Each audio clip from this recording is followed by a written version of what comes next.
golaha ammaanka ee qaramada midoobay ayaa ku dhawaaqay xabajoojin degdeg ah oo u dhaxaysa Israa'iil iyo ururka Xamaas oo ku dagaalamayay indhawaalaba magaalada Qasa iyo deegaanada dadka reer Falastiin. waxaa kale oo qaraarkan cusub ee uu soo saaray golaha ammaanka u dalbanaya in la sii daayo dhammaan maxaabiista ay haystaan ururka Xamaas ee Israa'iil. 14 dowladood oo ku jira golaha ammaanka ee qaramada midoobay oo ay ka mid yihiin 10 xubnood ee golaha ee la soo doorta ayaa waxa ay u codeeyeen in la sameeyo xabajoojin degdeg ah oo dadka reer Falastiin xabada laga joojiyo.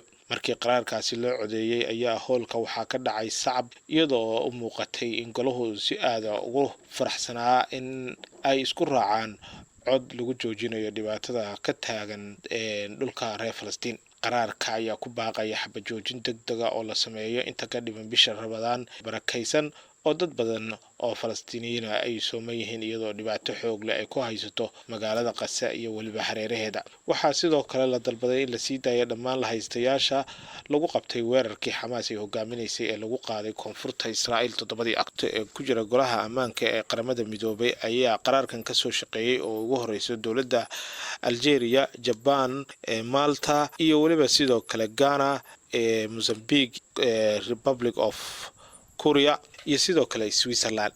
Mareykanka ayaa qaraarkan ka aamusay. sidoo kale safiirka Ruushka oo u fadhiya qaramada midoobay ayaa waxa uu codsaday in xabad joojin rasmi ah laga dhigo balse Mareykanka ayaa taasi diiday. Israa'iil ayaa walaac ka muujisay qaraarka ka soo baxay golaha ammaanka ee qaramada midoobay. Ra'iisul wasaaraha Israa'iil Benjamin Netanyahu oo hadlay ayaa waxa uu sheegay in Mareykanku uu bedelay mowqifkiisii rasmiga ahaa ayna ahayd inuu hor istaago qaraarkan lagu sameynayo xabad joojintaasina ay xagal daacinayso dagaalkii lagu jiray wiiro ururka Xamaas iyo waliba guulihii ay gaari lahayd Israa'iil. hase ahaatee warkan oo degdeg ah dhinacyo badan ayaa waxa ay sheegayaan in uu Israa'iil ay arintan diidi karto.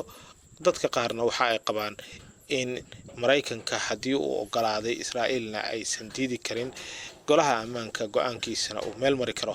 dadka reer Falastiinna ay arintani ay u fiican tahay in xabadda ay ka istaagto gargaarkana loo fasaxo. wixii war ah ee ku soo kordho qodobkaasi wararkeena dambe ayaa faahfaahintooda aad ku heli doontaan. hase ahaatee intaas ayaan hadda ku ekeenaynaa. fadlan daawade haddaad ku cusub tahay channelkayaga subscribe noo saar, noo like barnaamijka, noona share garee. mahadsanid.